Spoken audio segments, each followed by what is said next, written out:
Zamfara State Governor meets President Buhari, expresses optimism to ending banditry. I assure the people of Zamfara State that they will see changes very soon because I know what we discuss and I know what is going to happen. Vice President Yemi Osinbajo inaugurates expanded partnership committee on sustainable blue economy.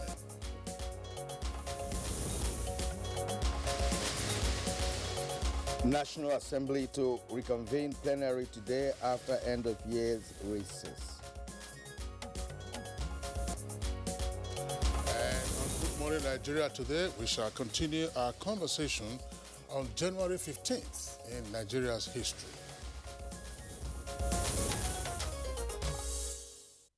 And no doubt Nigeria's history will be incomplete without the mention of January 15, 1966, a day that remains indelible in the minds of many Nigerians. Of course, Kirian, on the 15th of January 1966, Nigeria, as it were, lost her innocence as the First Republic collapsed following the military coup led by 5 majors.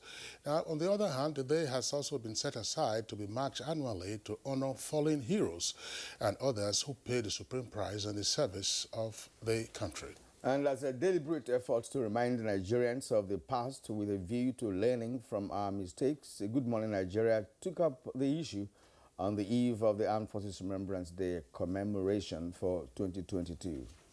Yes, we assembled some distinguished Nigerians who saw it all one way or the other in terms of evaluating the January 15th saga in Nigeria's history. The personalities described January 15, 1966 as the beginning of military incursion into Nigeria's political space, which they had said was unnecessary. Indeed, they described it as a mistake. And they also attributed the January 15th episode as being partly responsible for the continuing deep-seated national tension which the country continues to face in terms of regionalism, cutthroat competition for access to power and material resources, and invariably political instability and ethnicity, as well as aggression. Now, the guests also described January 15 coup as a big mistake, especially considering the reasons that ditched for the action, which were mainly corruption and violence, and that such action was not justified at all. But constantly, until today, we're still having corruption, we still have violence here and there, and insecurity, and what have you. Of course, I am not in support of the coup, so to speak, but the point is that some of the points that are adduced for that unnecessary coup is still with us. There's no question about that, Kirian. If you recall, and of course historians are quite familiar with this, the coup plotters claimed that political leaders were 10% collectors of bribes in terms of the contracts they were awarding, and therefore referred to them as 10%ers. And the country had also witnessed a great deal of bloodletting on account of the violence that accompanied the federal and regional elections. But the guests advocated a professional recognition of the gallant men and women of the armed forces, aside from the political honor that they have received. That's to say, men and women who sacrificed their lives for the country, because arising from the events of January 15, 1966, we had a counter coup on the 29th of July, also in the same year, and ultimately the civil war that lasted 30 months, beginning in May of 1967 and ending formally on the 15th of January 1970. And they called on the citizens to purge themselves of suspicion, ethnicity, religious sentiments, and ensure fairness, equity, and inclusiveness, as well as a proper utilization of funds and general spread of development projects. But what is equally important is to ensure that Nigerians today get to be more united, and this, of course, will require entrenching nationalism and also initiating a process of genuine national reconciliation.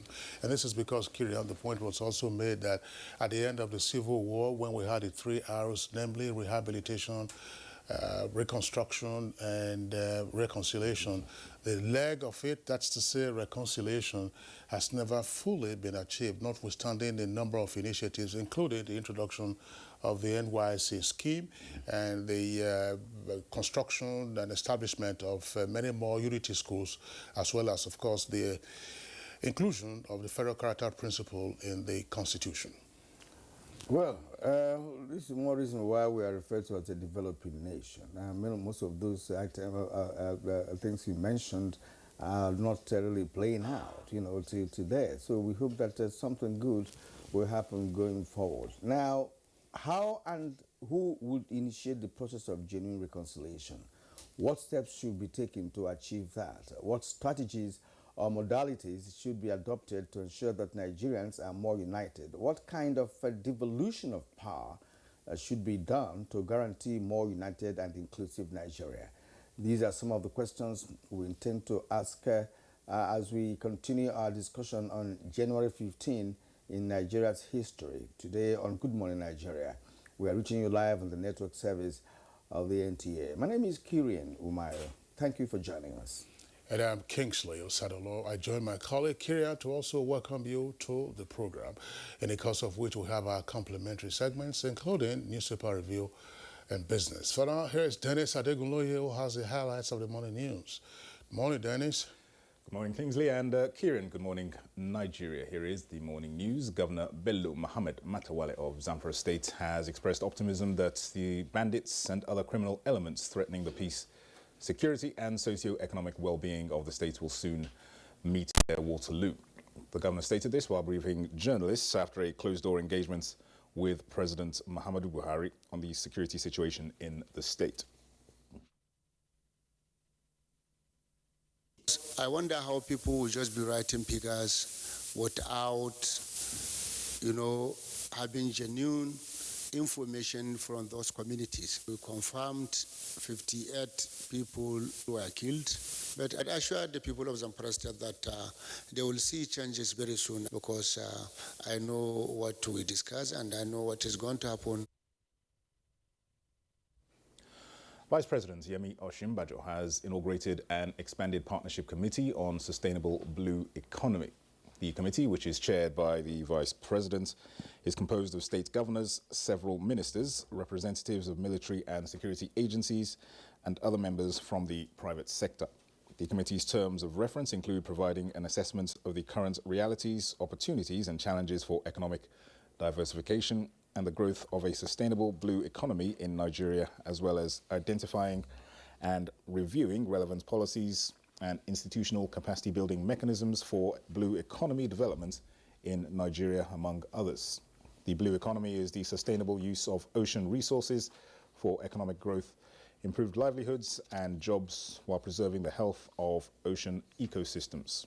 It entails emerging renewable energy, seabed extractive activities, and marine biotechnology and bioprospecting. The Central Bank of Nigeria and Farmers Association of Nigeria are set to release about 3 million bags of rice paddy to processors across the country. The initiative is expected to address the challenges being faced by millers and also to crash the price of processed rice in the market. Farmer that used to, depend on modules of fertilizer now had access to between 4 and 6 bags of fertilizer for his hectare. We also introduced enhanced the dry season agriculture. This, of course, has had a very positive effect in mobilizing the farmers in the South-South region, the 6 states of the South-South. The National Assembly is set to reconvene plenary today with consideration of the Constitution Amendment Bill top on its priority list.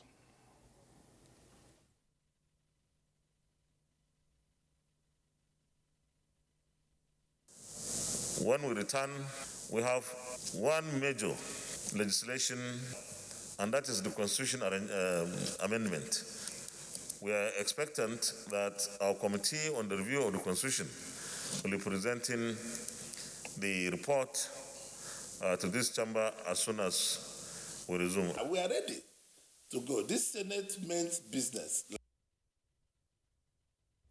First Lady of Nigeria, Aisha Muhammadu Buhari, has called on women of the All Progressives Congress to adopt new strategies of ensuring more women participation in politics and other decision-making processes. The First Lady made the plea when she received the Vice President of Liberia, Joel Howard Taylor, who was in the State House ahead of the two-day APC National Progressives Women Conference slated for 18th and 19th of January 2022. We have to adopt the better strategies to maximize elective positions and other opportunities for the Nigerian women.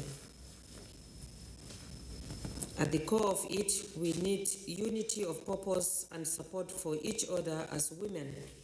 These conferences allow us a platform to talk, to engage, to see how women are doing exceptional things across our region.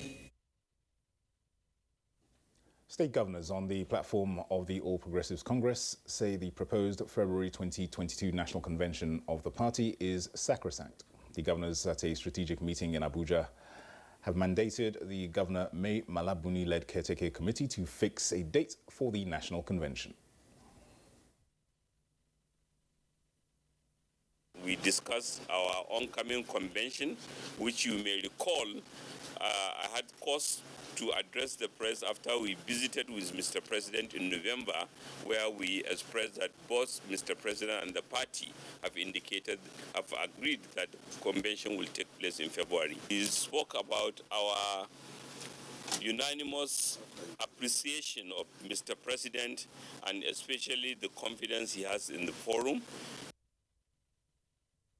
Meanwhile, the PDP Governors Forum meeting has ended in Port Harcourt, Rivers State, with some resolutions targeted at ensuring a positive transformation of the party and the nation at large.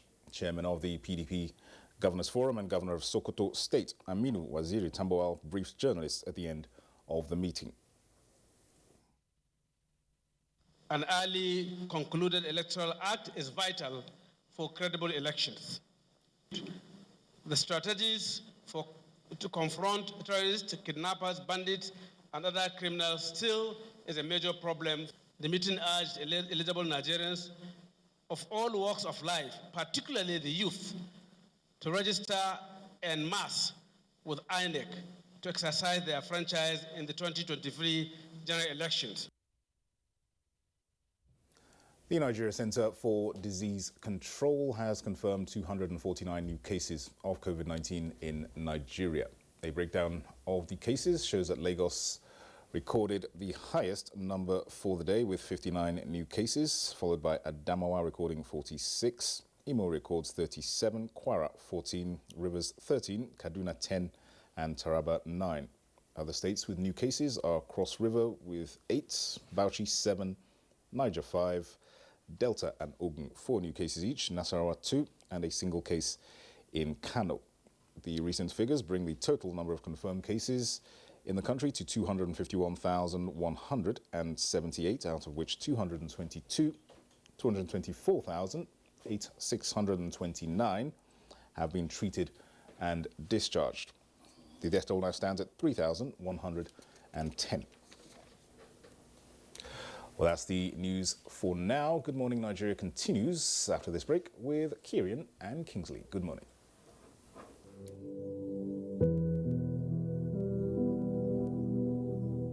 Well, the housing solution we have developed is a multifaceted one.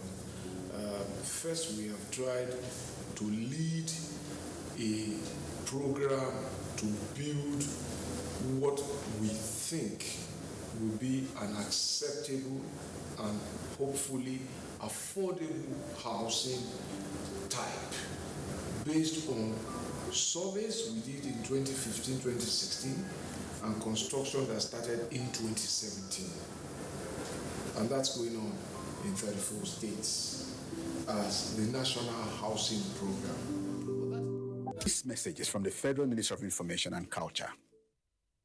Every everybody knows the secret to good cooking is that special ingredient. The mothers know it, but does this new generation know it? Let's find out. Mothers, daughters, are you ready? Yeah. Let the cooking begin. Erisco tomato paste. Now we get home, now we get love, now we get children. We dey spice the world with a meal so great and so healthy. You know we've got your back. Oh, with Erisco, Rigico, Nagico. Ladies and gentlemen, food is ready. Food of love. Mmm.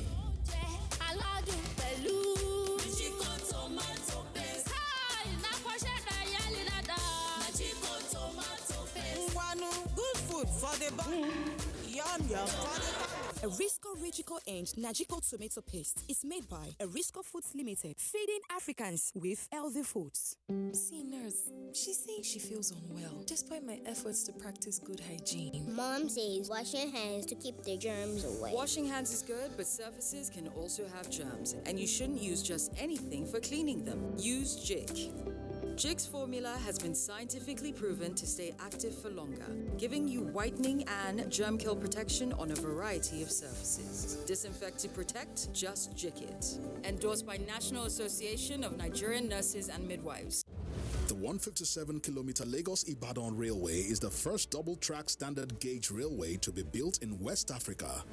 The Mobolaji Johnson train station is a masterpiece, an infrastructure that is gradually becoming an iconic building in Lagos State. The modern facilities put the station on a world map of train stations. Likewise, other new train stations across the country built to world-class standards. The train and its convenience is indeed an admirable effort, with commendations from Nigerians. This is a station that we have to commend the federal government for putting a beautiful face, empowering us in Lagos State, not only in economic and political arena. I can say that I'm really impressed with the infrastructures in place. Kudos to the Minister of Transportations. Kudos to the federal government. Truly, good things are coming out of Nigeria, and the federal government is deserving of all the applause.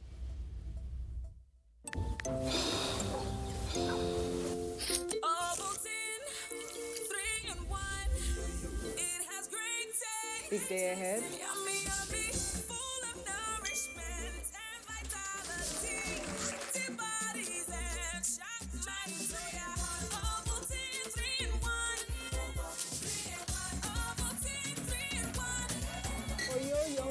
New Ovaltine 3-in-1. Smart choice for smart kids.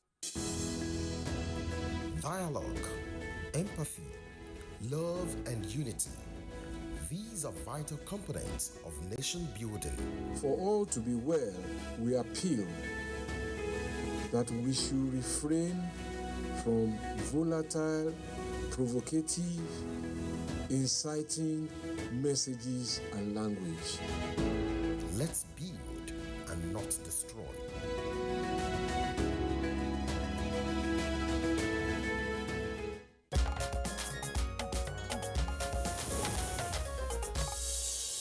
Now, time for business. The Customs Service in the last 6 years has not only been meeting its revenue generation target, but exceeding it. Now, let's join Aleka Banache Aroa for details. Year 2020, which was COVID-stricken, the service was still active in its responsibilities. The amount generated in 2021 is to the tune of 2.24 trillion naira, which is more than 1.6 trillion naira target set for the year. It is also more than 1.562 trillion naira generated in 2020, which represents a 43.45% increase.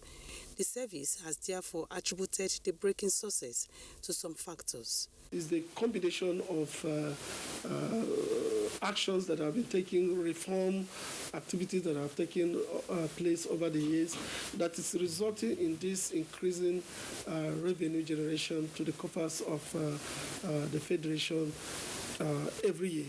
Customs also disclosed that efforts to prevent entry of items that could compromise the security of the citizens, economy, and the well-being of the people resulted in the seizure of assorted items with a duty-paid value of 13.79 billion naira, while 160 suspects are at different levels of investigation or prosecution. The NCS also listed other landmark achievements that boosted national security and economy. The modernization unit introduced the mobile web tracker. The mobile web tracker, by the way, is a mobile application that enables individuals that have linked with our server to, ascertain the status of declaration or payment. What that means is that at any point, the status of your vehicle or cargo can be ascertained by our anti-smuggling operatives. The customs spokesperson is optimistic that the takeoff of e-customs, which process is now at the final stage of signing agreements, will also enhance its operation in the year 2022. With business news, Alika Opanachi, Arua. Many thanks, Alika, for the business package on Good Morning Nigeria. Coming up next is Newspaper Review.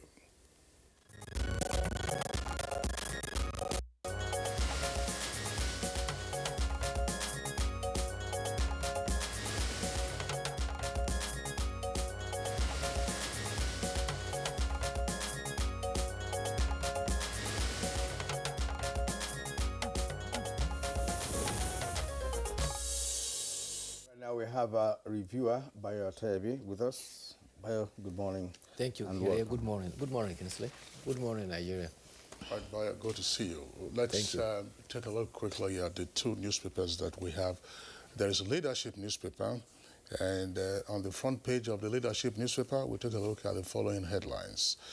2023, that's the kicker. Southeast leaders woo North and vote 10 billion naira for Igbo candidate.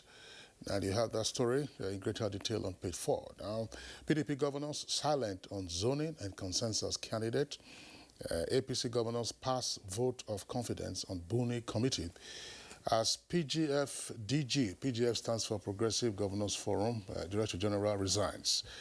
It's time to reward Tinubu, Shetima, Babachia, tell President Muhammadu Buhari and stakeholders.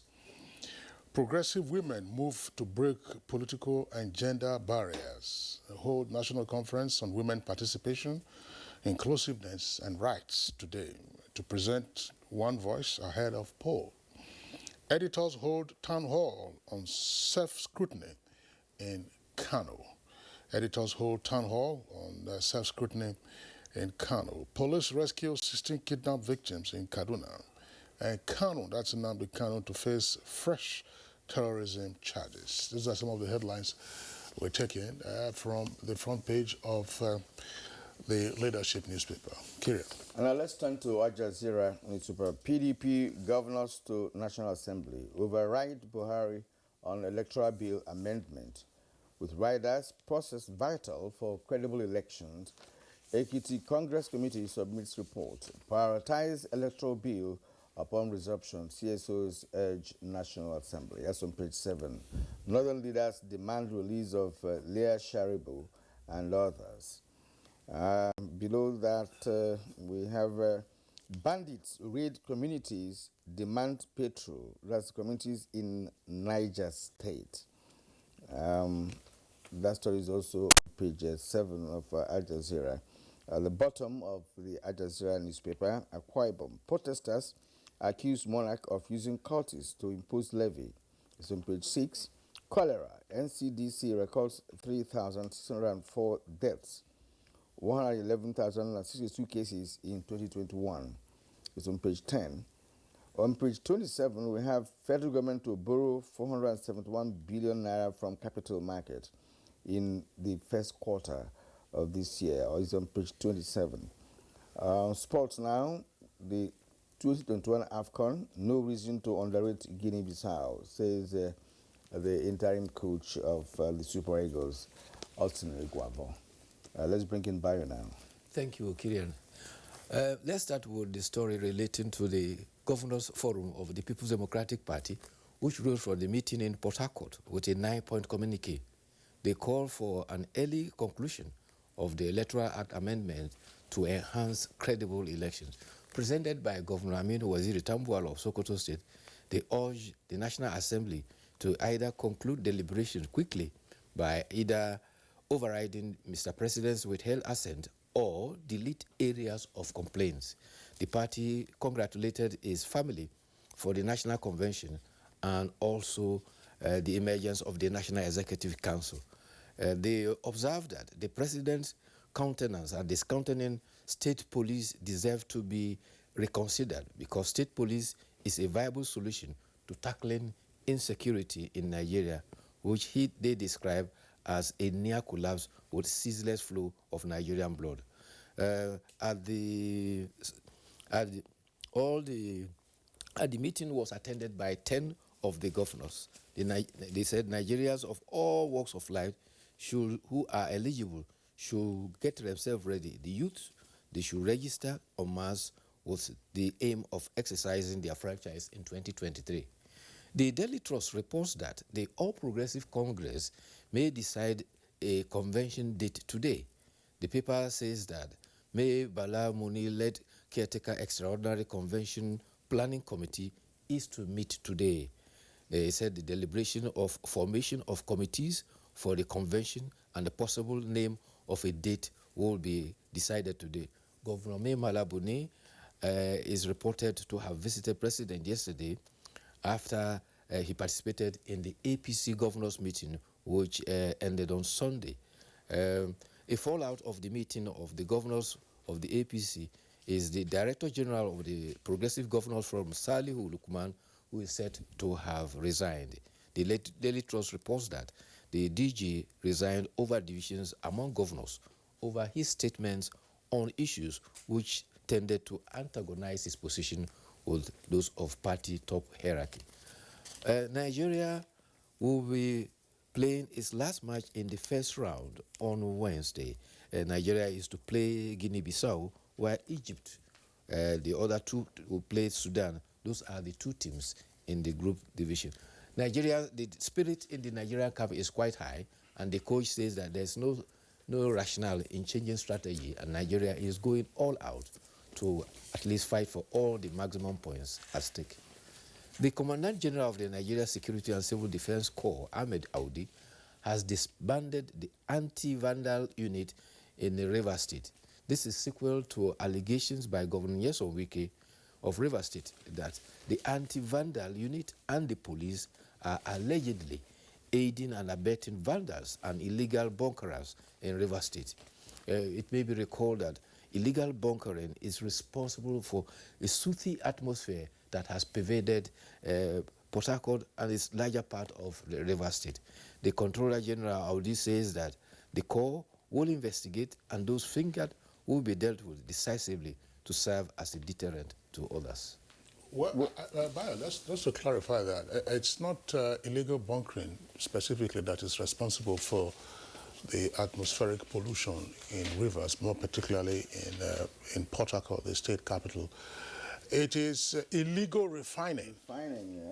Illegal refining of stolen crude that is responsible for the suit. And there are allegations that Governor Nyesom Wike made at a meeting held with the security agencies in the state. Those allegations are very weighty. And I believe that it is not sufficient merely to disband the unit, because the Civil Defense Corps has had its task cut out for it in terms of the protection of critical national assets.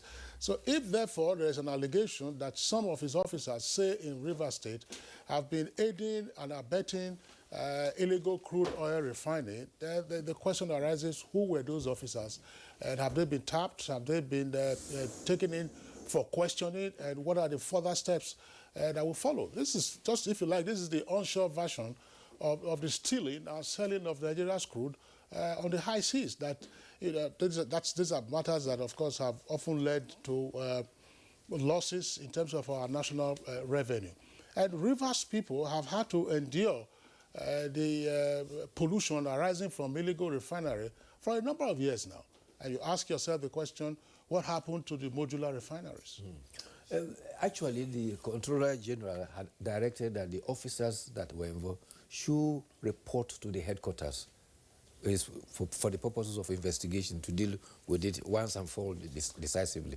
Gentlemen, there's a lot more to the issue of bunkering and what have you. High-placed individuals are involved. Any illegal business that sustains for as long as illegal bunkering, there are official hands in it. There are no two ways about these things. You know, I mean, disbanding and all of that will not help us. Let them peep into what is going on and get to the roots. Get to the roots. The people have, and look, if you're not a professional, you can't even do bunkering in the first place because you need some technology to be able to do that, right? So because from bunkering to refining and what have you. But before we leave, before we let you go, you know, the Australian Grand Slam, or Christian knows better, you know, is going to happen without the champion, Novak Djokovic, right? And, you know, some people have said that, look, the young man ought to have participated, but because of the issues concerning his vaccination status and what have you, I personally would believe that, look, such a person who's an international figure should be vaccinated. Because the whole thing lies on vaccination. Yes. You should be vaccinated. Rules are rules, and rules are no respecter of persons. Exactly. So if you are entering into a country, and there are rules governing that, irrespective of whether you are the world #1 or the champion, you ought to obey that rules. He tried to assert it by going to court, and eventually the court ruled, and he was deported.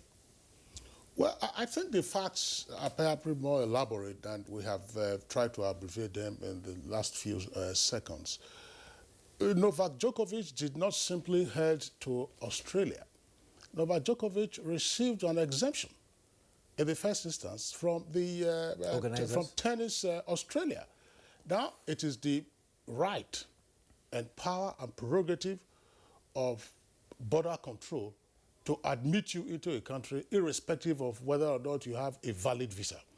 And the country has exercised its authority. But we also should ask ourselves the question, is the rest of the world fully vaccinated? Is there any country that has attained 100% vaccination? There are anti-vaxxers all over the world.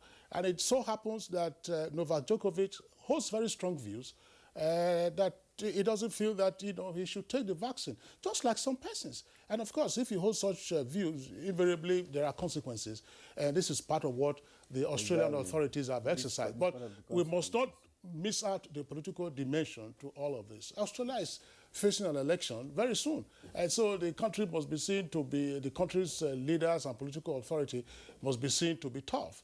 Australia has achieved about 75% or so total vaccination. So the 25% that is not vaccinated, what happens to them? So Novak Djokovic has missed the opportunity of probably, you know, increasing his haul of Grand Slams. He has 20, equal to Roger Federer and Rafael Nadal. But there's no question about it that it's a big loss to the Australian Open tournament. We started yesterday, and he is the greatest human being ever to have picked up a tennis racket. That is true, you know, but he has to lead by example as a leader in that tournament or in the tennis world, you know, because COVID-19 is no respect of anybody. He has got it once, right? And for a nation who's organizing an international encounter of that magnitude, persons that will participate in the competition at least should be vaccinated. Locally here, yesterday, the FCTA enforced no vaccination, no entry, including staff. Yeah, but I agree. The staff cannot go there and say that my terms of employment did not say that I have to be vaccinated before I come to the office. The rules along the line has changed. That's right. There's no question. I agree. I mean, all three of us sitting here, we are vaccinated. No question about that. Double and even a booster. So, but the U.S. Open, which is the last Grand Slam of the year, took place last year, and there was no requirement for vaccination. But these are different countries and different rules. But the point is that the Australian Open is the poorer for it this year. Without Novak Djokovic. We appreciate you for being around. Thank you very much. It's Good Morning Nigeria live on NTA's network service. We'll take a short break now. When we return, we're getting ahead with our principal item for discussion this morning, part 2 of January 15th in Nigeria's history. The Nigerian aviation sector is rapidly growing with the construction of new international airport terminals in several regions of the country. The new Murtala Mohammed International Airport has an estimated passenger increase of 30 million annually and 15 million for Nnamdi Azikiwe International Airport, Abuja.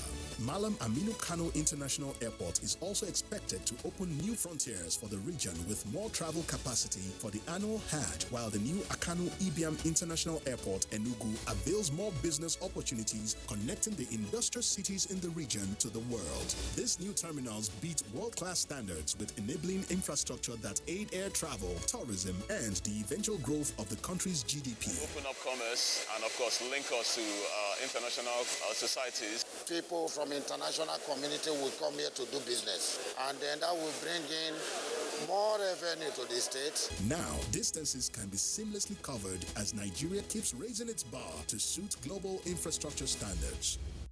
See, nurse, she's saying she feels unwell, despite my efforts to practice good hygiene. Mom says wash your hands to keep the germs away. Washing hands is good, but surfaces can also have germs, and you shouldn't use just anything for cleaning them. Use Jik.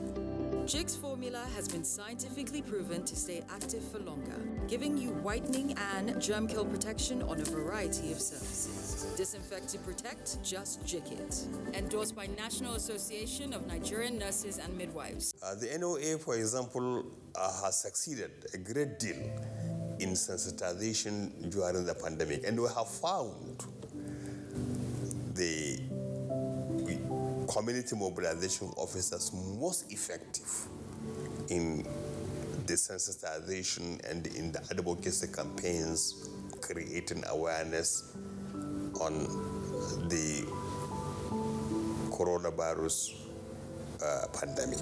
We have done this through the production of jingles, which were very widely distributed in different languages, in English, in Hausa, in Yoruba, in Igbo, in Tiv, in Igala, in Kanuri, in Fulfulde, in Ijo, in Isoko, in Bini. In talk of any other language you can think of, we had translated sensitization messages. This message is from the Federal Ministry of Information and Culture. The Council of Our Fathers. My advice to these young people is please do not take us back to those harrowing days. You probably do not know what it is. Nigerian youths, let's build our nation together.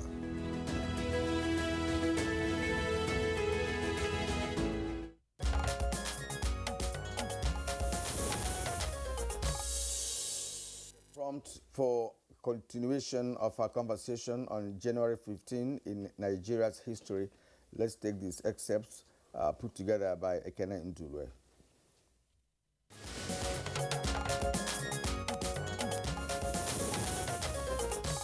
This country had always been divided. And the nature of the killings that happened in the 1966 coup, both the one in January and the reprisal one, even further emphasized the division in the country. So, in the light of all that, yes, we can say it was a mistake. The reasons adduced, corruption, later violence after the elections, everything would, with the benefit of hindsight now, amounts to a mistake. It marked a very dark beginning, I will say also, as far as the political history, as well as the sociology of the entire Nigerian nation is concerned. This is perhaps as a result of the manner in which the rest of the nation were viewed on the sectional nature in which the principal actors in that particular military purge, reflected. What should concern us is that what is being done. How are we trying to come out of that loop? What lessons have we learned in order to be a more united, a stronger country? Well, you will agree with me that as part of the coup, subsequent government we are scared of coup, and therefore they did not give much to development of our kinetic ability. And that we have paid dearly when the issue of Boko Haram came. It is practically impossible for you to govern this country without social justice, equity, and natural fairness. But that is theoretically. If you don't have a leader that knows that leadership is a trust, that believes that he is responsible to account for every minute, every second of his leadership to somebody who is the supreme deity. If you don't have somebody that believes in that, somebody that believes he is just an emperor, whatever he does is all right, then you will have problems.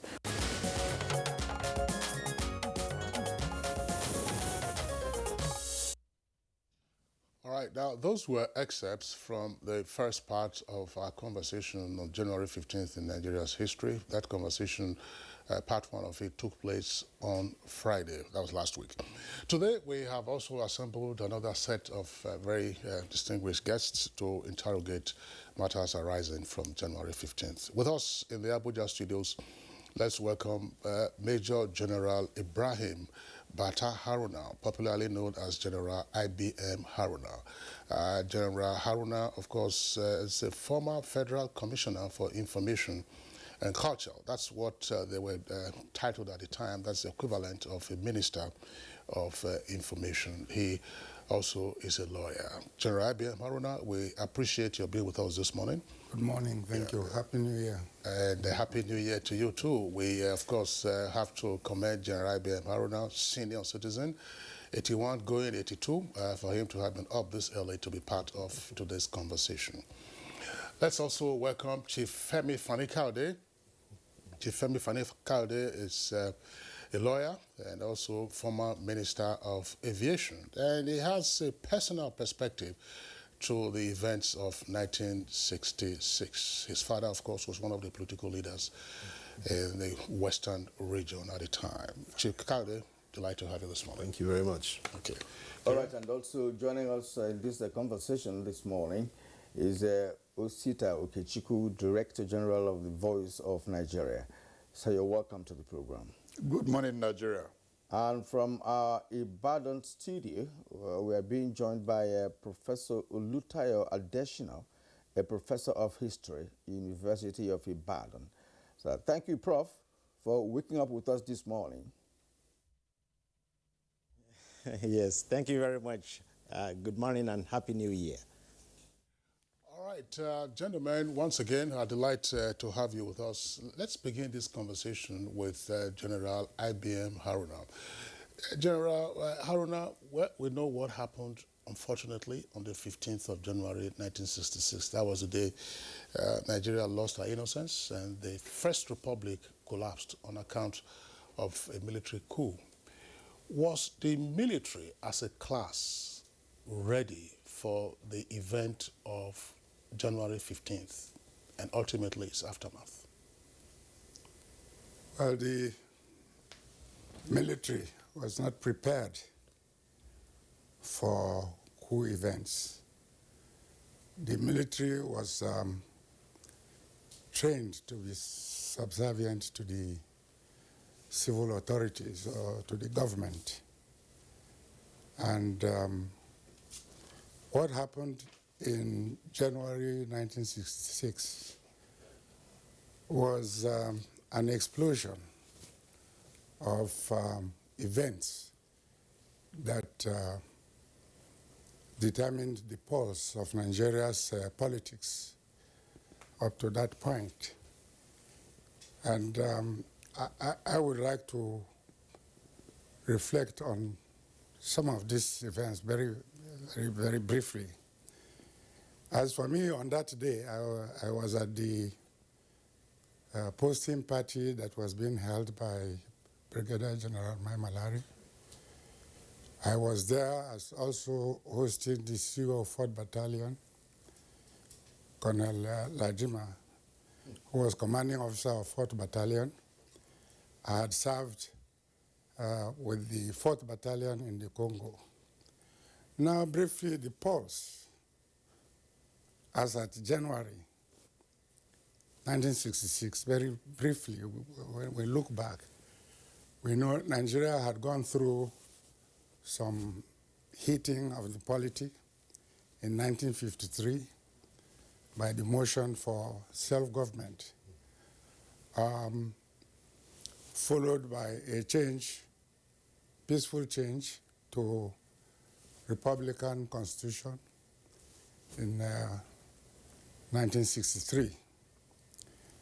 But we know also before 1966, we had the Benue, the thief area uprising, which took the attention of the military into combat with indigenous territory. Then we know also we had the treason trial, which had put Awolowo and Enahoro in prison. We know that there was a debacle, political debacle between Awolowo and Akintola. Briefly, those things I recall shaped the minds of even the military. And before that, we have divisions whereby there was the Omo Odudua, there's the Igbo State Union, there was Jamiar Mutane Arewa. All this did not tend to cohere the Nigerian nation by 1966. So the military got young officers who had become ambitious because they were not the leaders of the military before independence or immediately after independence. But the pulse of the nation, the political pulse of the nation, was also influencing them. And the initiative which they took was a political initiative. It was a conspiracy of different army leaders, Nzogo, Ifeajuna, and maybe others whose interests were not clearly stated in the formative conspiracy and the execution of the coup. As a result, of course, it was not carried in perhaps according to plan. And we know as a result, we had disproportionate fracture to the polity as a result of the casualties of the politicians, of the military, and also on the geopolitical spread. So I said the political pulse of the Nigerian state was brought about by this coup 1966 fracturing. As a result, of course, let me perhaps stop here because we knew what followed. Yes. The civil war and the defiance of discipline within the military, and so on and so forth. Well, sir, thank you indeed for this historical background that you have laid. Of course, that will also lead us into picking some of the lack of cohesion that you mentioned in the political space as well as in the military. And let's bring in Fanny Kayode here now. The grievances of those leaders, what the coup plotters, so to speak, was alleged corruption. And I've listened to him, some of the things that he said concerning the wave of violence and the lack of cohesion among the political class and different parts of the country. I am not saying that the coup is justifiable, but to you, was there any reason, for such a move by those young officers? Well, first of all, let me thank NTA for hosting this very important program. Secondly, let me also commend General IBM Haruna, who has analyzed the situation as it was then very, very well. And it's an honor to be here with you, sir. You're a great man. And I know the role you played throughout history And I'm very, very happy that you're here, sir. You're still with us. Going to your question, first of all, I don't think anything can justify the events of January 15th, 1966. Absolutely nothing. I witnessed part of that. I know what happened virtually everywhere in that country because I've made a point of looking at it historically. I'm a historian, you know, and apart from anything else.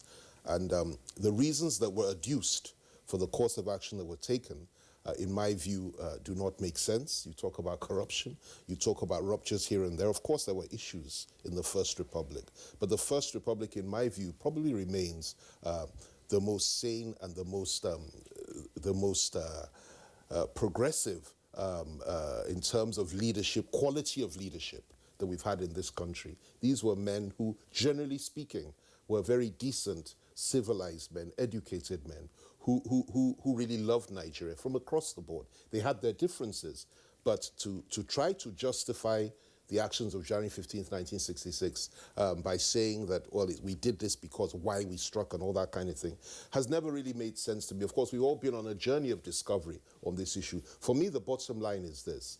The facts of what happened that night, which a lot of people shy away from, when you look at those facts, you will agree with me that nothing could have justified it. A situation whereby the Prime Minister was murdered, taken from his home and murdered, Satafa Balewa, where the Premier of the Northern Region, Samadu Bello, was murdered together with his wife. A situation where Chief Esel Akitola, the Premier of the West, was murdered in cold blood.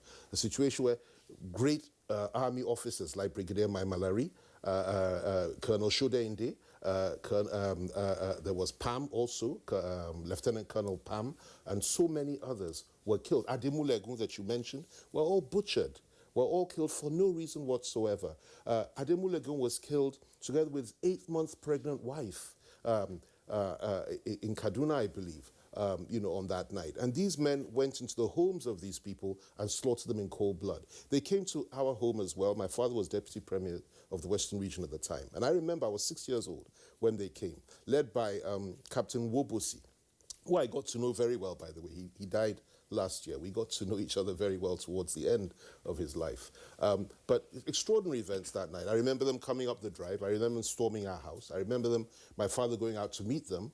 And I remember distinctly them flooding into the house, ransacking the whole house, threatening everybody's life. And I remember distinctly an army officer coming up to me, because everybody was wailing and crying, including my mother, putting his hand on my head and saying to me that, don't worry, we will not kill your father. He said it to me 3 times.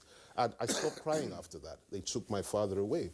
And as Providence would have it, he was the only person that was not killed that night by these army officers. And later on, Captain Wobosi confirmed the fact that he was the one. He said he remembered distinctly, and that he was the one that came and put his hand on my head. So there were some humane moments, but it was a barbaric night. It was a night of slaughter. It was a night of shame. They went to Esel Akitola's house. He resisted them. The minute he stepped out, they shot him and they killed him in cold blood. They went down to Lagos, and what saved the country, which I don't think has been celebrated or emphasized enough, because we have real heroes in this country.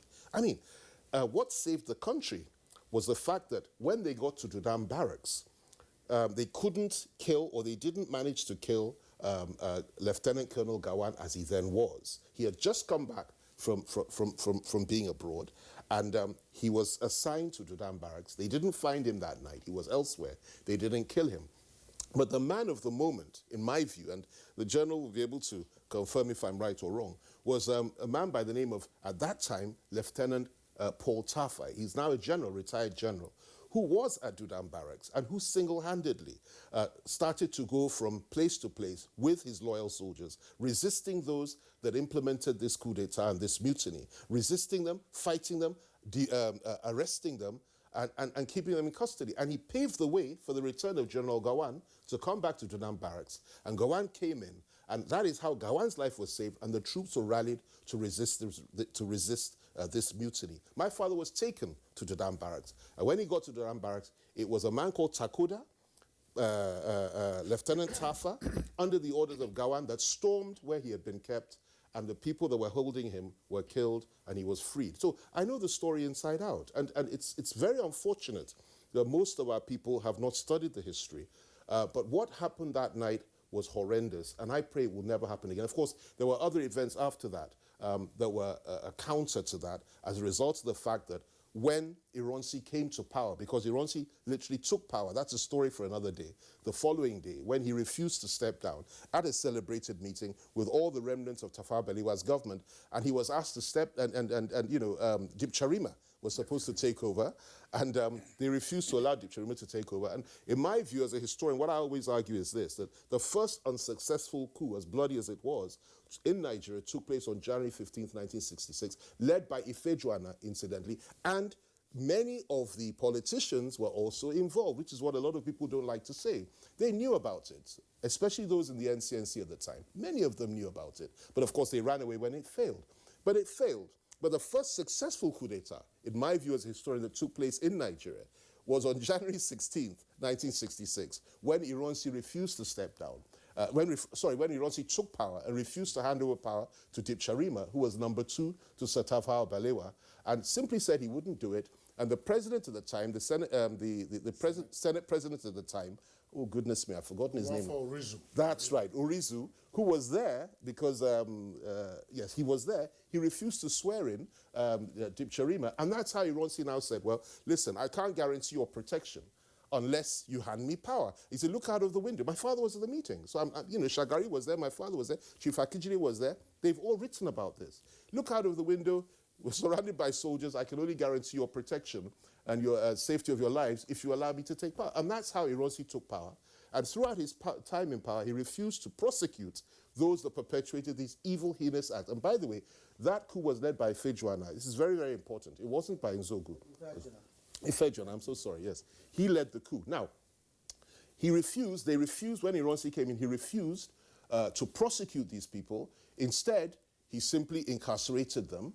In the eyes of those that supported, they were heroes. They were not prosecuted. And that is what provoked the reaction for the counter coup in July 29, 1966, where particularly the northern officers said, listen, our leaders have been killed, military and political leaders, and we're not going to accept this. And there was a counter coup, which was a very, very bloody affair, and which directly or indirectly led to the Nigerian Civil War. So that's the history of it. But specifically, that night was a terrible night.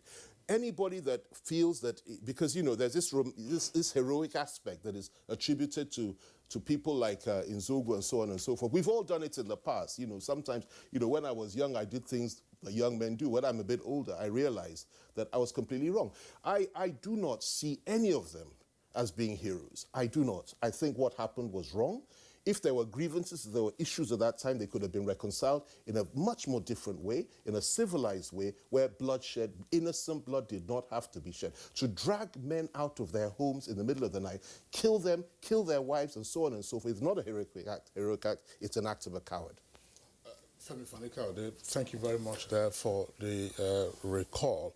Of course, we also have to note that one of the prominent politicians killed on that night was Chief Festus Okotie-Eboh, who was Minister of Finance. Fani, thank you very much for the recall. Of course, your dad lived on up until 1990, 1991. Yes. So let's bring in now Osita Okechukwu, Director General of the Voice of Nigeria. Mr. Okechukwu, again, let's have your perspective on the events of January the 15th. I was just wondering, I mean, if we were to look back into the books, what examples were those military officers aping in getting into a coup d'etat as bloody as it was on that night? Let me start by saying that it was an era of coup d'etat, especially in Latin America and other parts of African countries.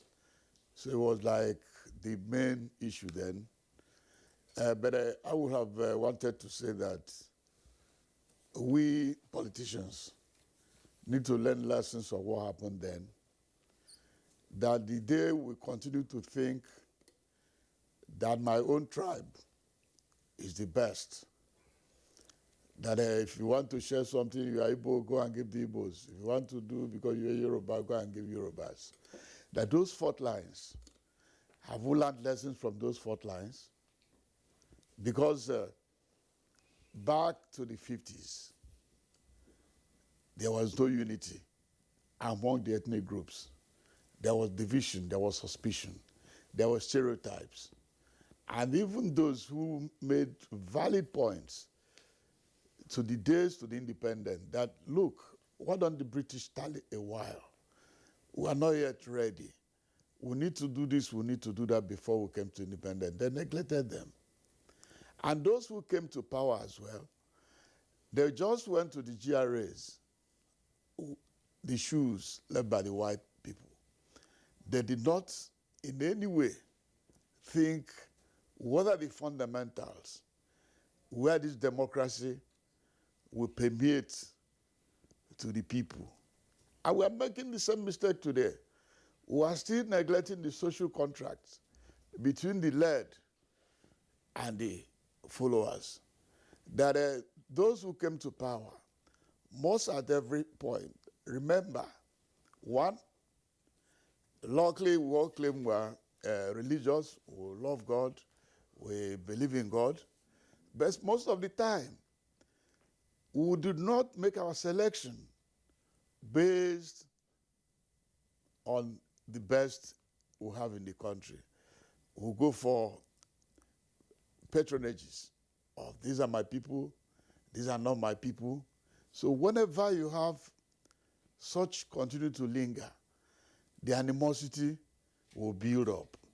It was very clear that even the Western crisis was not that sharp if it was looked into on the basis of a lot of people from this, the western part of the country up to today, they do not credit Akintola with any achievement.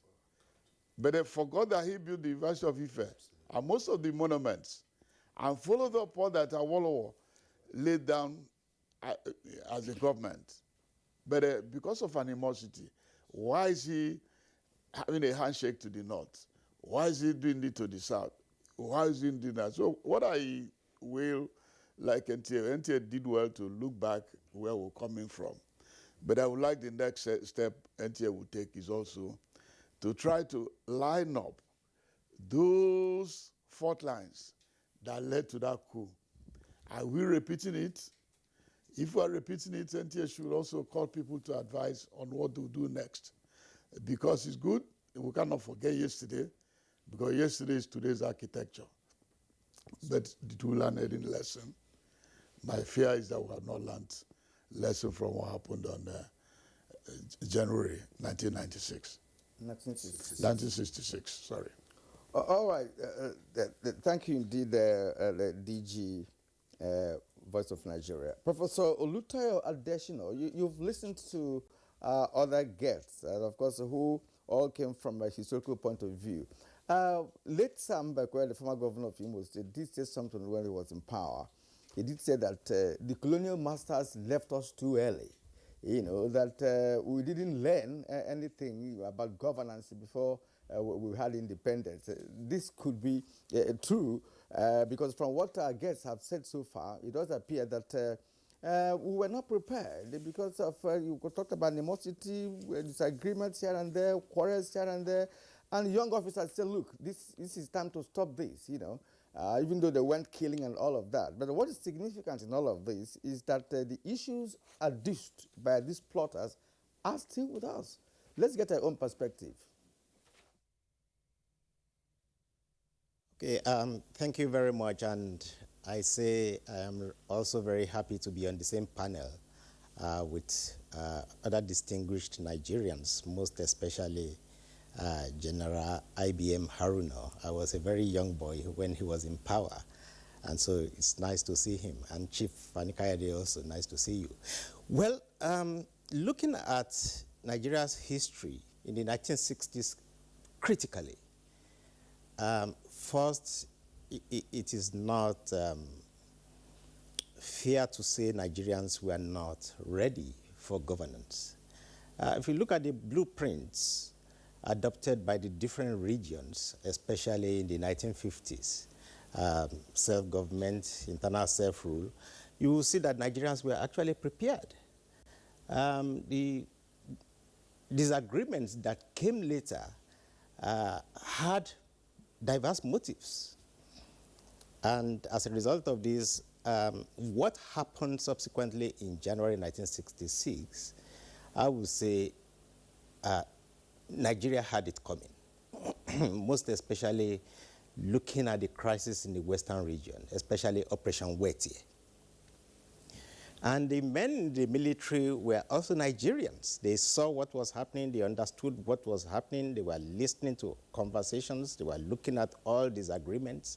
And don't also forget that it was a period in which the coup contagion was already gradually spreading.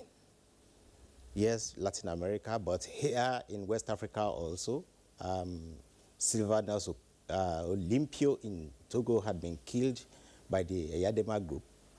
And don't forget also that Nigerians were also being trained in different countries abroad. One of the reasons why Nigerian soldiers were being trained in India rather than Pakistan was because the Pakistani military had gone a little bit rogue also. So Nigeria was careful about this issue of coup contagion, but there was no way you could have insulated those boys who struck on January 15 from what was happening on ground, most especially when these guys were highly politicized, they were educated, and they had used different reasons. It was not only because of corruption, but because of the vociferous tendencies they witnessed, tribalism, the goatism, and all kinds of things. So yes, Nigeria had it coming, although there is no justification for the dastardly acts that occurred on January 15, but it would have been myopic of anybody to have said, look, they didn't need to do what they did. But as far as they were concerned, they had a reason to do it. And we don't know what could have happened because we don't have the force of clairvoyance. Those who did the coup, perhaps they had a blueprint for ruling, which would also have been negative because we were under a democracy. And to truncate that democracy was to set us back several years. And we are still suffering from that terrible action up till today. But historically, those boys who struck on January 15 felt, I am not making excuses for them, but they felt they had a historic duty to save Nigeria from the cataclysm of events that had been unleashed on the country by the political class. We have not fully written the history of Operation Wetie. It's going to come. But the political class had its own a role to play in what happened on January 15, and I'm sure history will also not excuse them. Okay, all right. Thank you very much, Professor Adesina, for the perspective that you have raised. There are a number of ideas arising from the first salvos by each of our guests. I'm just wondering, General IBM, before we get into the larger issues of ensuring national reconciliation, when we take a step back, have we tried, for instance, to interrogate whether there were external forces that might have instigated what the officers did, and they then, of course, covered it up with all forms of rationalization? When Patrice Lumumba was taken out in the Congo, it wasn't just an automatic reaction by the Congolese. There were external influences. And Professor Adesina mentioned the coup also in Togo involving Olympio. We also saw what happened in Ghana to Nkrumah.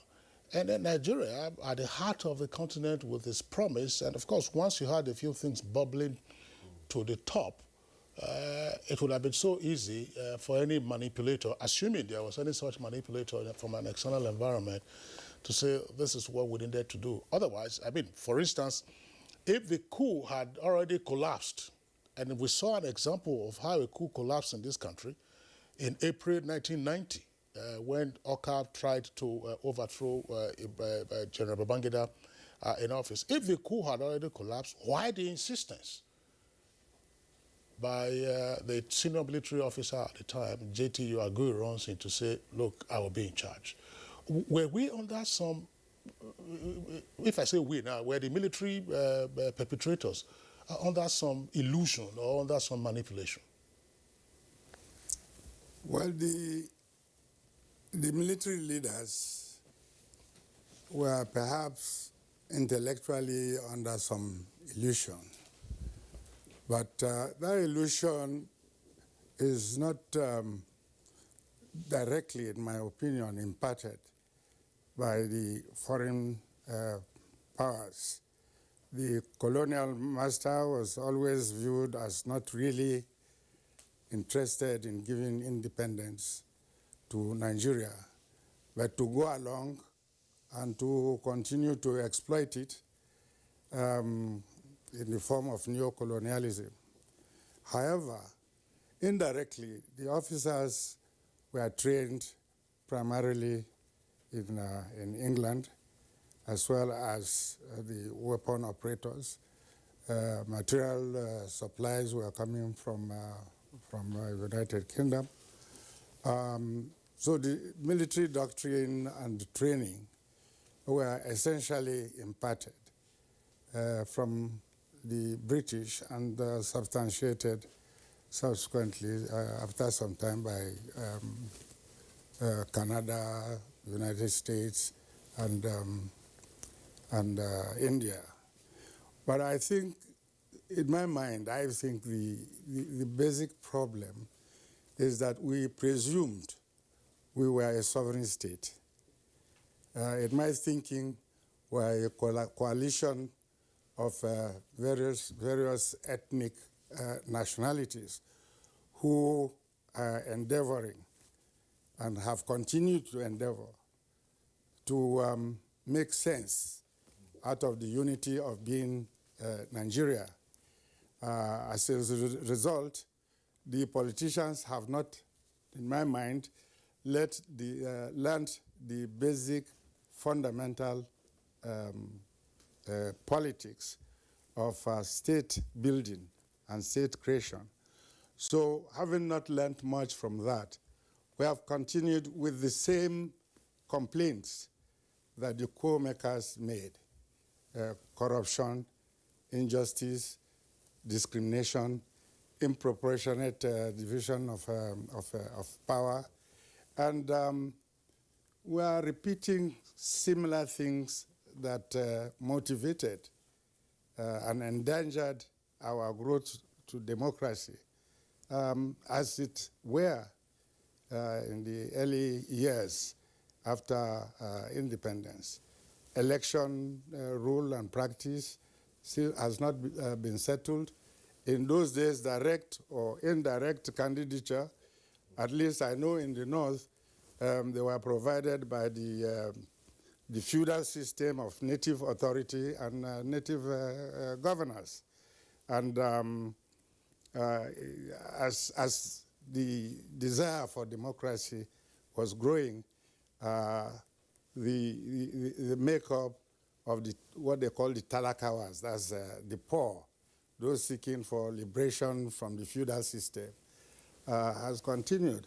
And as at now, if and when I try to examine what is going on between direct primaries and indirect primaries, I just recall to mind those days when the native authority decided who will be a candidate and who will even vote.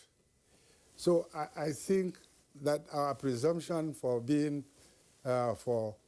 becoming a sovereign state was loaded against, the facts or the realities of the existence of the people and the possible enlightenment and education to be Democrats.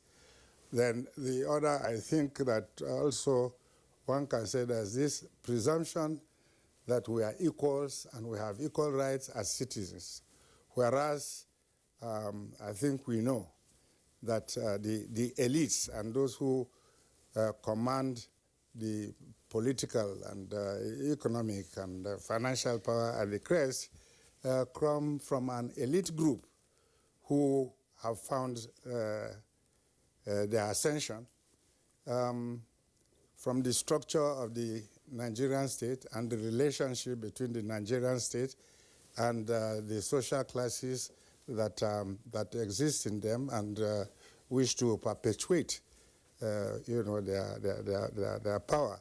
So we have perhaps, in my mind, have not applied social engineering that will justify peace, security, and equality and democracy as such. So these challenges are still there. And okay, thank you, sir. Chief Fanikaide, the 1966 coup was not justifiable. Everybody agreed, including the military. Yet, we had other military coup d'etats. As a matter of fact, the military interregnums that we have in this country led us for almost 30 years.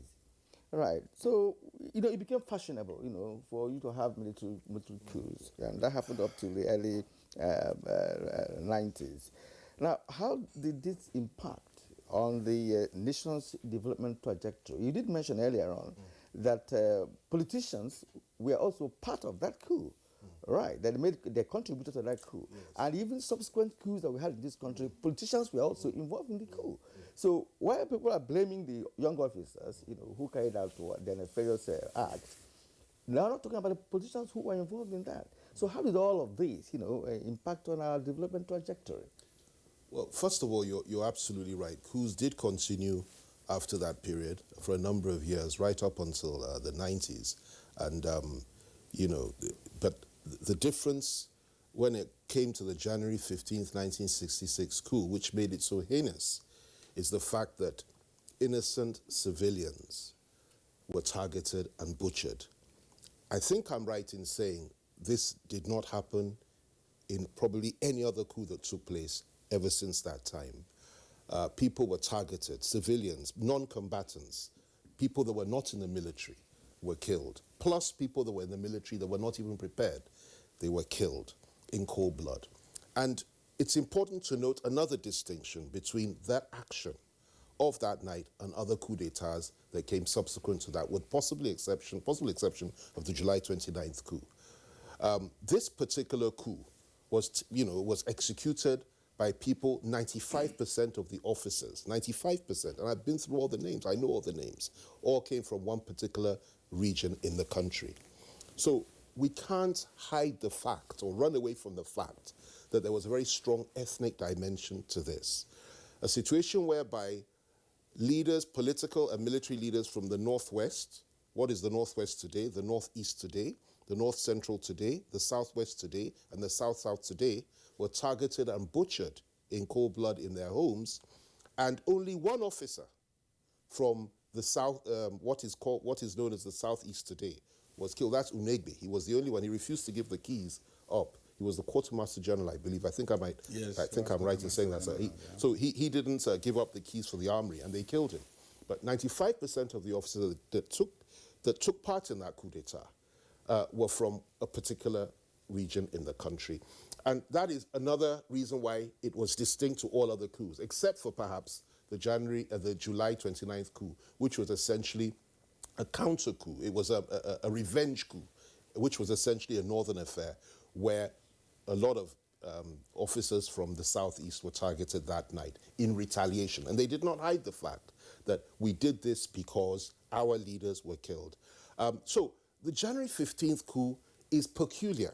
Now, I've heard others adduce reasons, Operation Wet Tear, so on and so forth, violence, corruption, we're not ready for leadership. I don't accept that this was a legitimate reason, and neither do I accept that, we should just fashion out and accept things that people that fail to execute a course of action. If that coup had been executed without killings, would it have been justified? It would have been totally unjustified, and I'll explain to you why.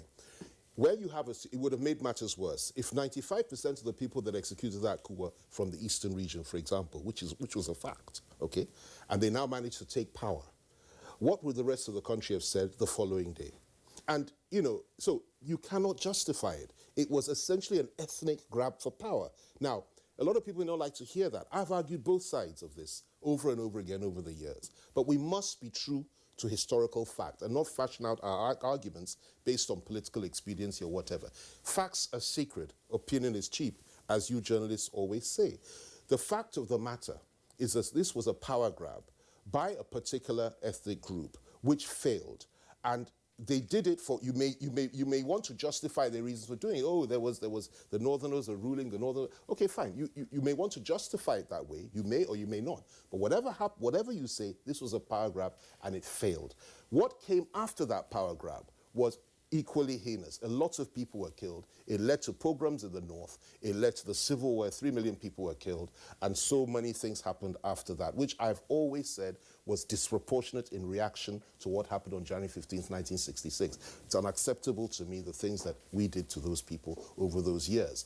But the beginning of the whole thing, first blood was drawn on that night. It was an ethnic move. It was a grab for power, and it failed. And the people that now took power on January 15th, 1966, January 16th, 1966, refused to move against those guys.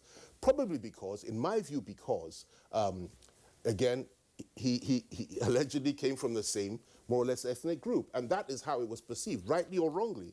And consequently, others from the north reacted, and then we had a civil war. So it's almost romantic. We mustn't romanticize what happened that night, that, oh, there were good guys and they came in to right the wrongs of the past. No, they had, in my view, a hidden agenda. And if you read a number of books from those, particularly, I have to say this, the foreign correspondents, journalists that were in Nigeria at the time, that wrote about the coup and also wrote about the civil war, you will discover so much about what was going on. We mentioned the political class earlier, involvement, and you're absolutely right. There's no doubt whatsoever. Two things happened. That famous meeting with Ironsi, where the remnants of Tafawa Balewa's government met with him, and he took power. The first thing that happened, you spoke about foreign interference. The British ambassador was there, and he said troops can be brought from Gibraltar within 24 hours to quell the uprising in the north, because Nzogo was still in charge of the north at the time. But that he needed to have Dipcharima or whoever is acting prime minister to sign. And it was Orizu and Ironsi that refused to allow that to happen. You can read a lot into that, because again, they came from the same place. And consequently, Ironsi took part. So the British tried to help, but it was thwarted. Again, I have to mention this. Our president today, General Muhammadu Buhari, President Buhari, was also one of those in Lagos at that time that helped to thwart that January 15th, 1966 coup. There were many other officers there. And, what General IBM Haruna has said, that he was at that famous cocktail party, it must have been remarkable. I wish he could tell us more about that. Because the soldiers that led the coup, Ifejana, were at that same party, and they came back in the middle of the night to kill their commanding officer and their host. In fact, my Malari jumped over the fence at the back of his house, was running from them. He ran into Ifejuana saying, something is going on, help me. Ifejuana got up and he shot him in the head.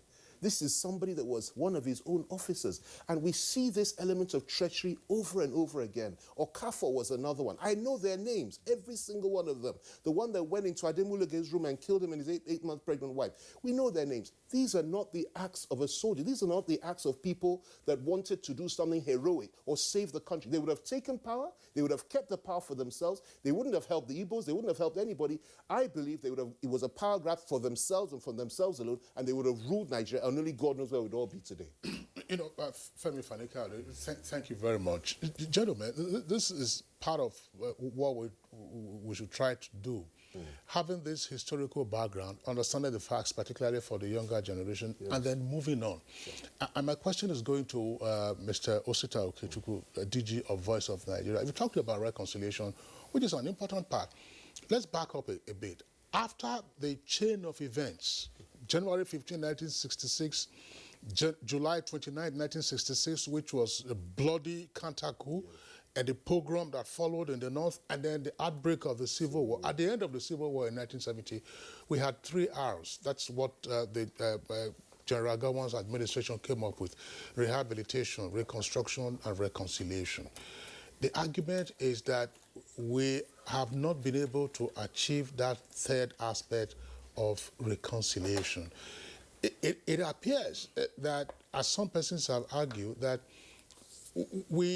there has been no open national penance to say, look, what happened on January 15th was unacceptable. Let's come to grips with it, perform our penance, as it were, and then move on. We have the NYSC, we have federal character, and all kinds of things. And people argue that unless and until we recognize this, and how we recognize it is an issue that I would like you to also speak to. Thank you very much. Let me borrow from our elder statesman, IBM Haruna, a general of note. He talks of the issue of trying to understand the poorer nature of the society where we live. If you do an examination, as you're saying, in terms of reconciliation, go to any state of the Federation today. Most of the governors, if you do an incisive study of any of the states in the country, most of the governors are in one way or the other accused of sectionalism, both in terms of their appointments, in terms of their appointment, in terms of the allocation of resources, and all whatnot. And these were those material conditions that got back to the coup. No matter whatever my big brother will say, the Wetier, Operation Wetier did not arise from nowhere. It was an in-house disagreement in the Western region that cost a lot of lives, that even hampered the election of 1964 and other things. So what we're saying is that reconciliation cannot be done until we are opportune, as IBM Haruna said, as elites, continue to look outside our own preferences, outside of our own people. Please, that it is not about your people. It is about those who will lead Nigeria to come to the shining example and giant of Africa. That if we continue to de-emphasize merit, to look for our people, to talk of my people and the rest, we won't go anywhere. The earlier we continue to go to any state, I'm saying this, and no state is being governed by somebody from another tribe. All the states, 36 states of the Federation, are governed by indigenes of each of the states. But the same issue of frictions, though quiet, but breeding. We are facing crisis again because there's hunger in the land, and the majority of the people are being kept away from the goodies of democracy. The earlier we start knowing that the councillor in any ward should take the people that he represents as more important than himself and his primary families, we cannot achieve the reconciliation Kingsley is talking about. The reconciliation starts by using the little resource we have, spreading joy with it, developing the country. Nigeria will get to where we're going the day we try at every unit level, at the councillorship level, at the state governors level, at the presidency, and even at the National Assembly, to look at what are the important items that we put on the table. That happened in every country of the world. America fought a civil war. But after the American Civil War, the North that was dominant in America started investing in the South, and they started investing in the East. America did not reserve or start distinguishing themselves. They managed their diversity. Yes, there's still discrimination in America, but that does not becloud growth. Today, nobody asks who owns Twitter, who owns Google, who owns Apple. Apple has surpassed ExxonMobil. That was the big top dog of all the companies of the world for a long time. But today, Apple is richer than ExxonMobil. But the Americans are not bothered about it. All they did is continue to promote those talents. So let's come back and reconcile ourselves to the fact that God is not partial. God allocates resources, and for us to tap those resources, we will find them. If we do that, we minimize events that happened in January or following the other coups. Nobody talks about those coups anymore because luckily for us, the day President Muhammadu Buhari won the election, everybody was happy that, yes, APC actually ended it. So let us continue to end our governance and spread the joy to our people. Thank you. All right. Thank you, Osito Kechukwu. Professor Olutayo Adesina, there's this call for genuine national reconciliation. As a historian, how would this be fashioned out, and to what extent would it heal the wounds and ensure a more united, egalitarian, and just nation?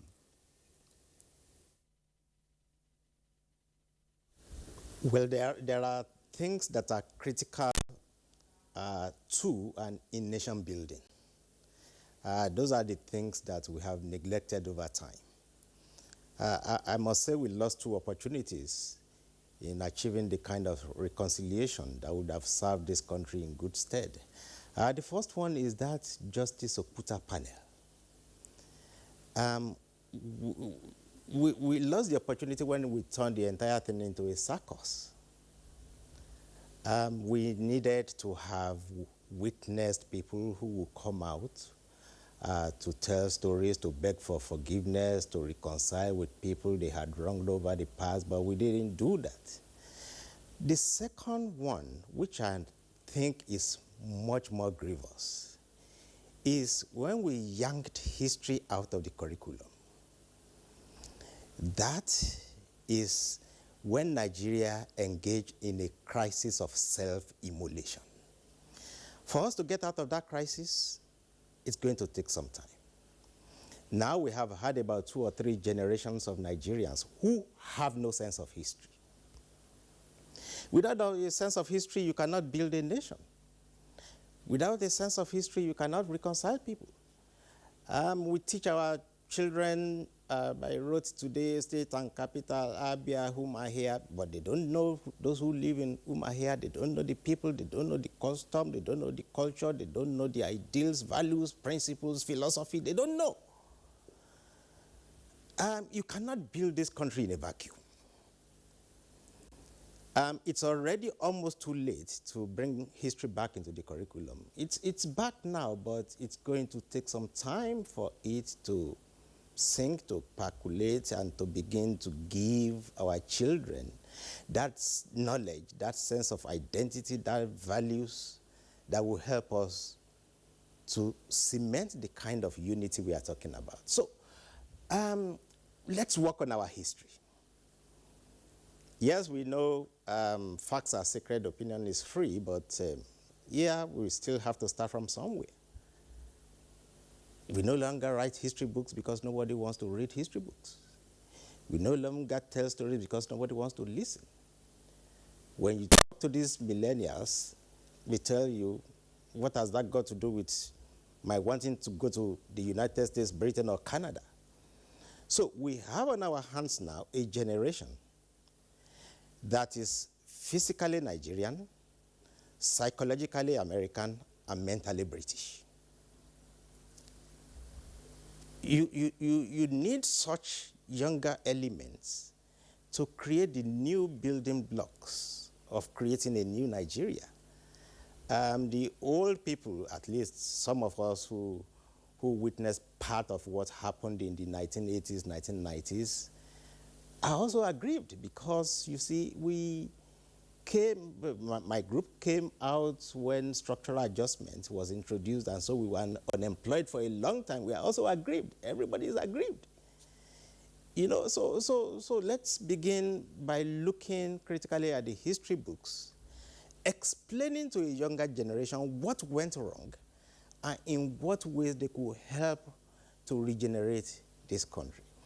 Well, there is no way we won't go back to the 1950s to the 1960s and talking about external forces, external influences. Yes, they were there, they are there, and they will always be there. Looking at what is happening in the Northeast, Northwest, talking about our French neighbors, Francophone neighbors, and you think France is not interested in what is going on in Nigeria. I have had occasions to work with declassified documents on Nigeria at the National Archives, Kew Gardens in the UK. And I have been able to read a lot of things written about this period we are talking about by the British intelligence. You will be amazed at what was going on behind the scene. Even an innocuous appointment as the central bank governor of Nigeria became an issue between the Americans and the British. But so many Nigerians didn't know what was going on. I have read the documents. So we still need to go back to history. We still need to write history books. We still need to teach our children history. Even we still need to teach the elderly ones history, because history is also about explanation. It's also about analysis. You know, until you confront them with facts and figures, they will hold on to a certain position. So history is critical to that reconciliation we are going to have to start working on. And it's not going to take place tomorrow. It should start yesterday. Hi, Additional and the other gentlemen, thank you very much for the points that you have raised. Just before we go on this short break, two things. You can see on the screen our Twitter handle is back at NTA GMN, so you can be part of the conversation by sending in your tweets. Of course, we complied with the federal government's directive suspending Twitter several months ago, and now that Twitter is back, we're also back on the screen. And just to also remind our viewers that sometime in 2015, 2016, I'm not sure, we check our archives, Good Morning Nigeria hosted a program on the teaching of history in our schools. And we had a number of distinguished professors who were guests on that program. And after that program, the Honorable Minister of Education, Malam Adamu, issued a directive for the reintroduction of the teaching of history in our schools. We'll take a short break now. When we return, we'll continue with our conversation.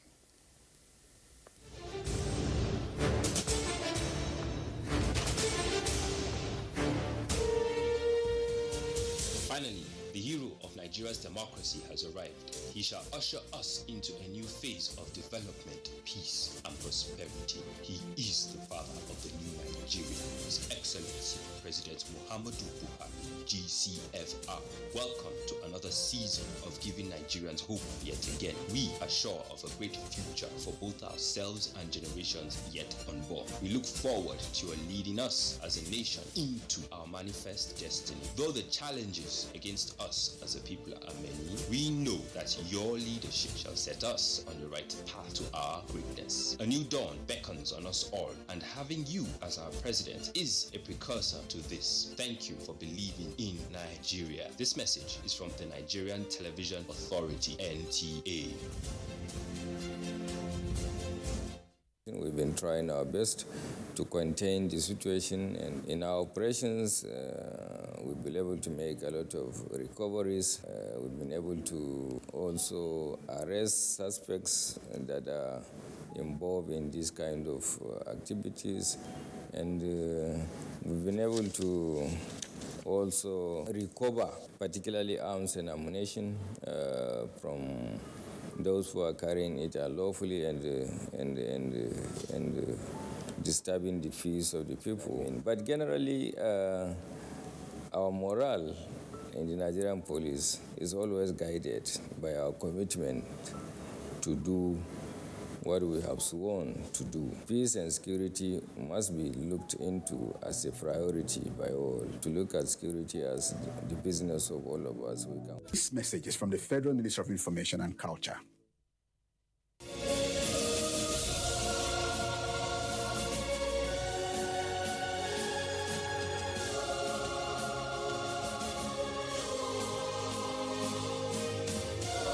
We are all Nigerians. Nigerians. Against all odds, we shall and must remain united. We may have our challenges, our problems, and setbacks. However, together we shall overcome them all. What doesn't break us shall make us stronger. This is the mindset that shall bring peace, progress, and prosperity to our beloved country. Do not let tribal and religious sentiments govern how you think, act, or feel. Don't be influenced by those who want to destroy our precious national unity. Everybody who's a Nigerian is your brother and your sister. This is the mindset of the new Nigeria. It is also the mindset that we must all adopt. Let us support each other in creating the Nigeria of our dreams. This message is from the Nigerian Television Authority, NTA.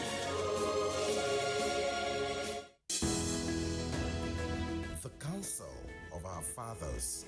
I believe we have fought one civil war too many in this country. So those who experience it will run away from it. Nigerian youths, let's build our nation together.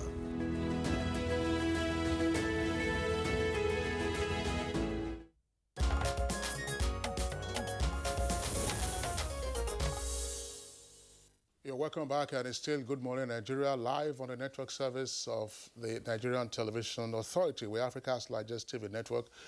All our guests are still with us. I want to come back to General IBM Haruna. General IBM Haruna, on the plank of reconciliation.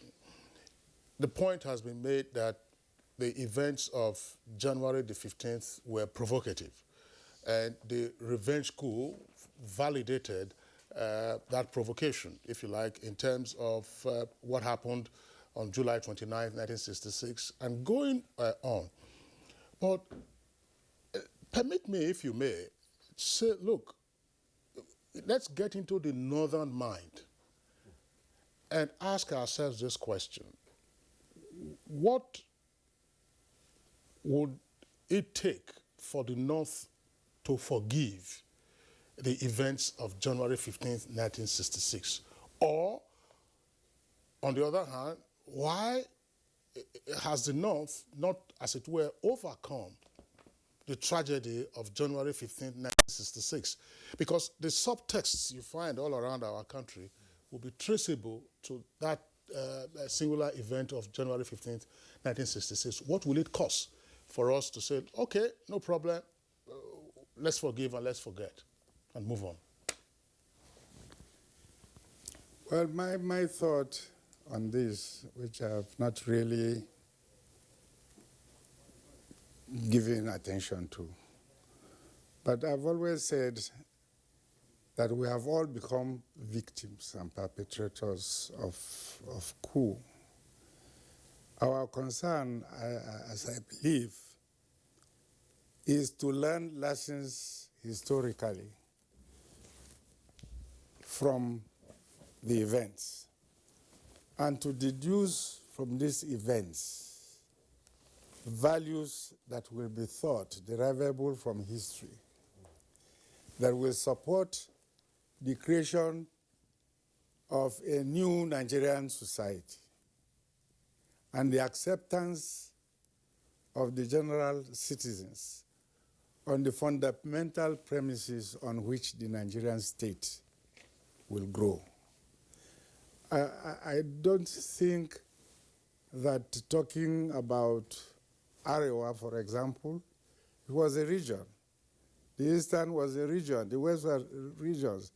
They don't exist in those terms anymore within our political, social, and economic milieu.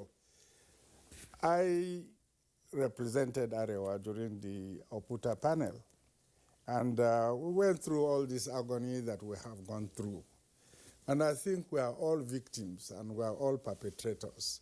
What we should concentrate on is how do we build this nation where the Nigerian citizen feels secure, feels he is in a state of equality with his other citizens, and that everyone is patriotic to support that will that will drive Nigeria to become the great black nation that we should be aspiring to. And I think the politicians and the political parties should really stand up, because right now, because of 2023 election, we are reincarnating the things that explodes the country. And it depends on the leadership perception, what is their role in the future makeup of the Nigerian state. Not going back. We have structured ourselves from 3 regions, 4 regions, 12 states, 36 states. But what is the value in this restructuring? What is the common constant value that strings us together? Certainly, we talk about corruption. It's come along with us. Has it been corrected? But if from the history and from our experience, we can actually get the Nigerian citizen in a democratic display, we will perhaps in another 50 years be better than the 50 years we have done since independence. You can just come from along the same line with respect to reconciliation and how can we forgive ourselves. Of course, we have raised the issue of the killings in 1966, which is condemnable. We also had a counter coup, which was also bloody, and the pogrom that also had, and all of that. Now it's time for reconciliation. How do we go about it? The reconciliation actually had been a continuous and work in progress. For instance, in the past 60 years, if nothing had happened, infrastructure across the length and breadth of the country is on the daily basis being strengthened by Mr. President. And agriculture, where 70% of Nigerians work, is also being strengthened. By the end of the year, we might have 774 agricultural processing centers and hiring centers, where every able-bodied Nigerian had access to mechanize his agriculture. The day we build a middle class at the villages is the day people will start reconciling themselves fully. Reconciliation in the sense that a lot of percentage of the people throughout history are not interested who is their leader, but they're interested on their prosperity. When that prosperity and peace is lacking, the agitation or divisions or what led to something like Operation Weti reoccurs, but it might not reoccur because the investment we are doing in Mr. President and the other governors are doing on agriculture and infrastructure is trying to reconcile people at their different units.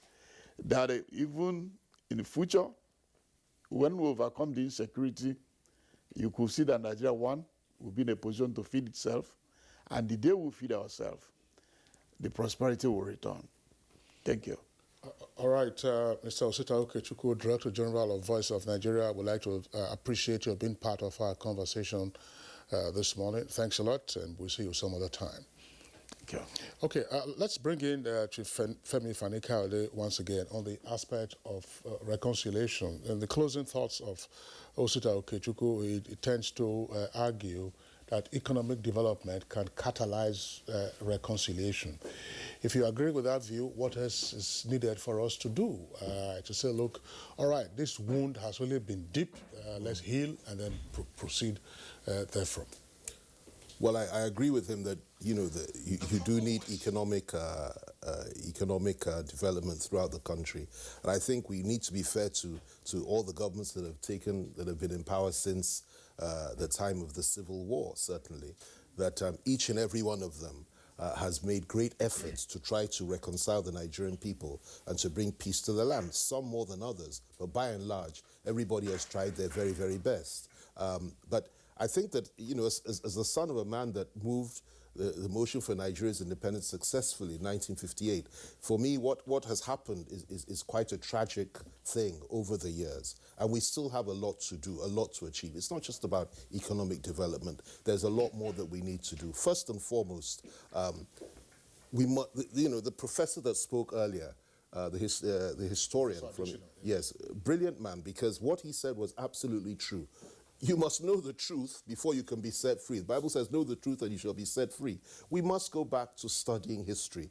It's not an emotional issue. It's not about whether I like A, B, C, D, or E. Historical facts. This is the only country on the earth that does not know its own history. I, speak to people in the new millennial generation. They know nothing about the past. If you don't know that, you're not going to get anywhere. So the first thing, if you want reconciliation, bear the facts out. And the Abuja panel attempted to do that quite successfully. Bear out the facts, accept the facts, take responsibility for your actions, and then you move on. So that's what you need to do. But most importantly, and I've harped on about this for a number of years now, I believe strongly that the whole country, regardless of the events of January 15th, 1966, where first blood was spilled, subsequent to that, a situation where one ethnic group, has 3 million people killed, including 1 million children during the Civil War. That same ethnic group loses 30,000 people in pogroms. That same ethnic group loses 300 officers in one night on July the 29th, 1966, in a revenge coup.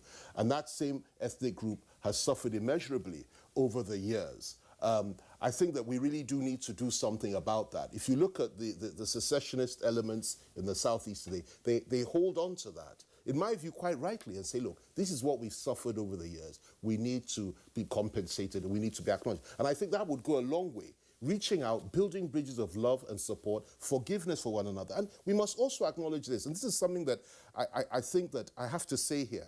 The gallantry of our own soldiers during the Nigerian Civil War. We always talk about the other side, the civilians that were lost, and that is a tragedy, and I've always said it, I've emphasized on that. But the Nigerian forces themselves, the Nigerian soldiers that gave their lives during that Civil War, also have to be remembered, have to be acknowledged, and we all have to come together, forgive one another, and build a nation where tribe and faith literally do not count you do not come into issues of governance. Once we can get there and be fair to everybody, you will have a situation whereby secessionist elements will begin to, will not be as strong. We'll be able to come together as one to move the country forward, which is what I think we need to do.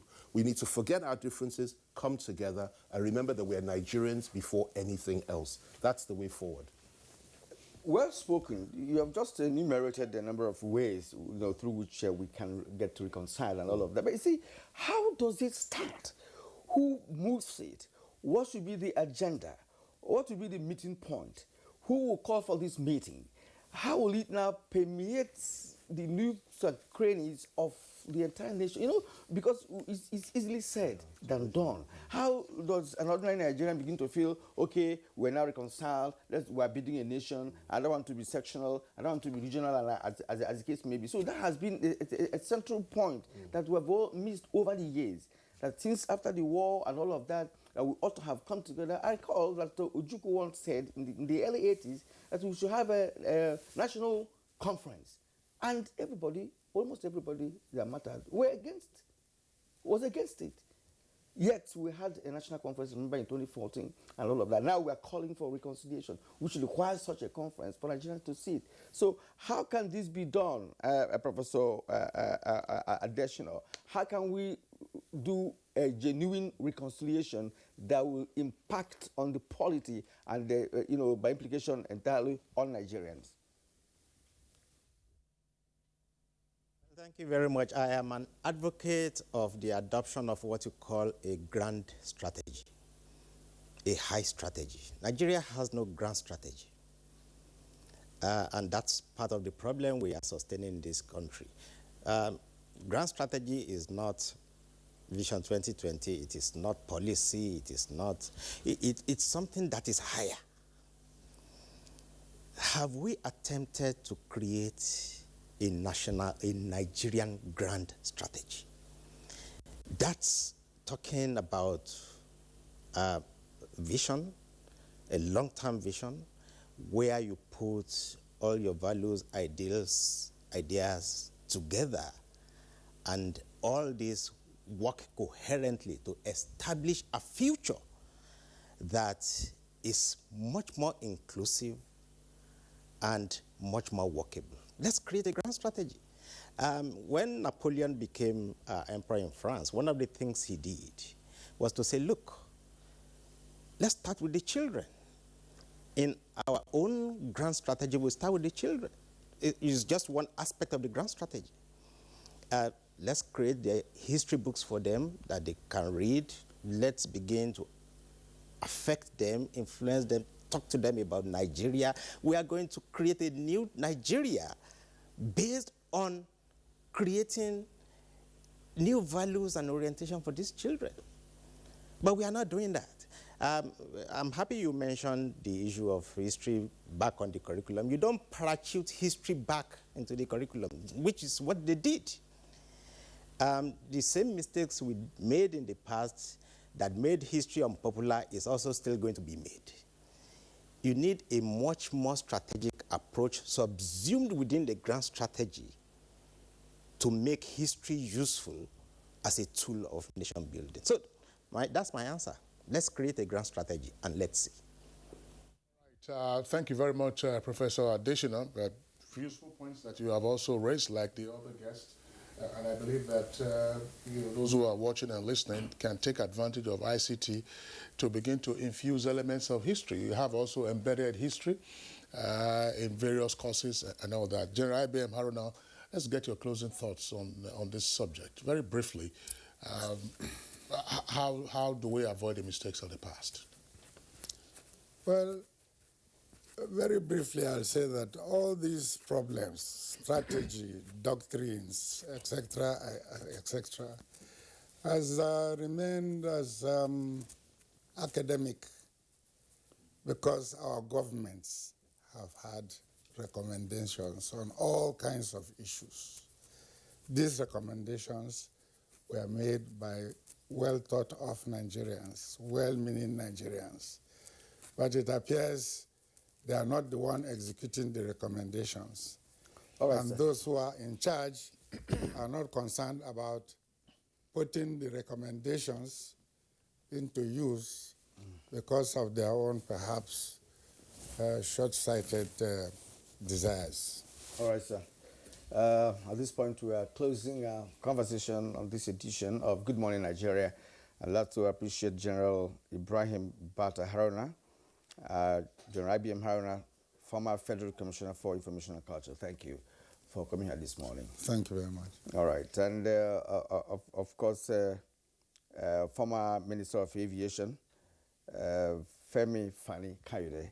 It's been wonderful learning a lot from you this morning from the historical perspective of what happened in 1966. Thank you. And from Ibadan, we had Professor Olutayo Adesina. We also like to appreciate your historical point of view on this matter. Thank you indeed for being part of our show this morning. All right, that's it for us on Good Morning Nigeria today. We don't have enough time to take our sports segment, but of course the program is back tomorrow, same time, 7 o'clock in the morning. Until then, do take care of yourselves. I'm Kingsley Osadolo. And I'm Kyrian Umar. Have a great day.